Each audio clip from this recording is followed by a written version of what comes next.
Why is now the right time for you to hand over the reins in this way? Because Srini's ready.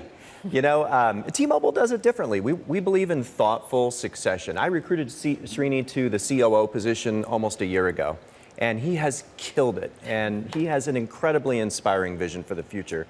And I also wanted to pick a moment when the company is firing on all cylinders, because I think you should do succession amidst success. And so we picked our moment because Srini's ready. He's the person to lead us into the future, and the company has put wind in his sails so that the team can continue to deliver outsized success going forward. And Srini, okay, the vision, the exciting vision for the future, how much is that about fiber? How much is that about the real expertise you have in a more mature market, having built that with Deutsche Telekom? Look, when I look back at my career over the last 30 years, it feels like I've been preparing for this day. Because what I've done over the last 30 years is really develop some real expertise at driving technology-driven transformation, whether that's digital, data, AI, fiber and networks. And that's really what the next stage of growth at T-Mobile is going to be. It's going to be about bringing together this incredible culture, brand, everything that Mike's built, the great value we stand for, together with amazing technology, making it easy for customers to do stuff, giving them a great experience, and America's best network. So there are no trade-offs. You get all of that together at the same time at T-Mobile. Srini, I'll start with you, if I may. You know, in any life cycle of a company, there comes a point where it's just more mature, right? There's like this corporate S-curve. And so I think it's a really sensible place to start by asking you what you're going to do differently from Mike, given that the company is in a different stage to what it was over the period that Mike led it. Look, at T-Mobile, we don't believe in kind of sitting on our hands and kind of waiting to see how the industry evolves. We define the industry. We define how this goes forward.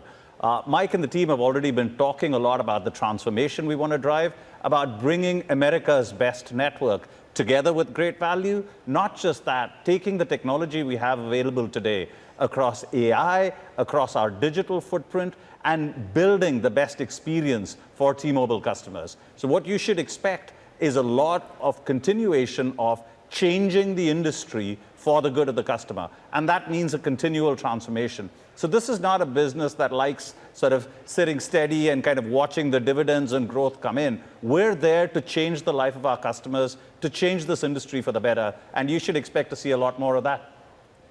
Mike, when I was reading up on Srini ahead of our conversation at Apple a couple of weeks ago, I didn't know that this was going to happen.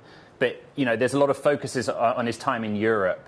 How much was that a big factor for you? Because, again, it's a different market there in Europe to here in the United States. Well, what was a factor for me was just what kind of an executive he is. Srini is tenacious. He is hard-charging. He is competitive. He's customer-loving, and he attracts talent. And he's got a vision for the future of our company that's exciting. So I've known this for years because we've been friends for a long time. We've been co-workers on the board of directors of T-Mobile. I've seen how he thinks. And so a year ago, I convinced him to give all that Europe stuff up and come to the U.S. as our chief operating officer, very much with this day in mind, because I knew he was the right person to lead the company into the future. You've been bold. For example, Mike, I think of you being the first one to strike that deal with Starlink, to think about direct-to-device satellite communication going forward.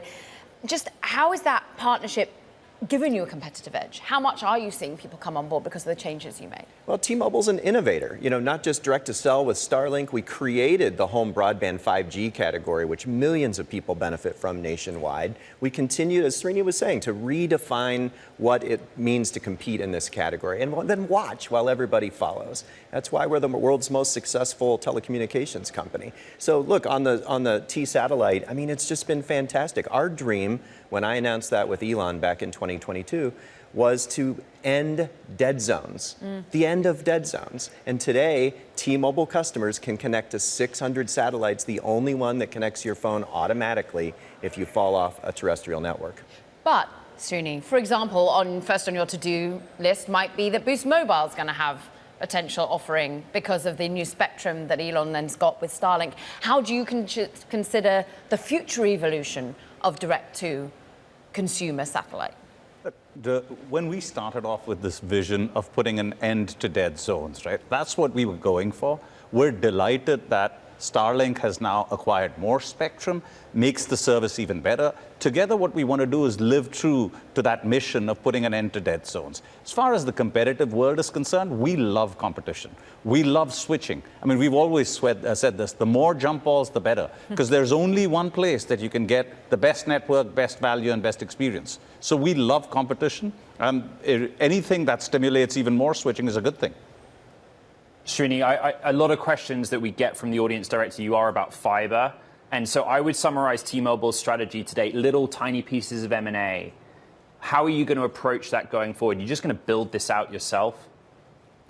Look, when we approach a new business, right, we approach it with a mix of conviction and humility. We're convinced that our brand, the distribution we bring, what we stand for, our culture of kind of smashing through customer pain points and really attacking incumbents is equally applicable to fiber as it was to fixed wireless. We're also humble enough to realize that we don't have a set of capabilities like local zoning and permitting, and we partner for that, and that's the logic for the JVs. The vision for fiber is not small. I think we've clearly showed our hand. We like being first to fiber. We like being a pure play fiber player, and we will continue to scale that business. On the acquisition questions, we'll see what's available. We'll take a hard-nosed look, allocate capital well, but we do like a pure play fiber business, and we think there's a lot of scale possible with that. And Ed, just remember that we're the leading broadband growth company in America, even before the fiber pieces that you're now asking about, because 5G broadband has become a phenomenon, and overall, T-Mobile has led broadband growth in this country for 13 quarters in a row. Yeah, and in a small matter of a few years, we're now 3 years, we're now the 5th largest ISP in the country, from a standing start. Hey, gents, you make a good double act, but we're short on time. So, Mike, I'm going to ask my final question to you. You're still in the role till November 1st, critical period of the year for handset sales. What's the data telling you early about iPhone 17, what it's going to do for T-Mobile, the behaviors of your existing and new customers? Well, it's only been 3 days, but we're killing it.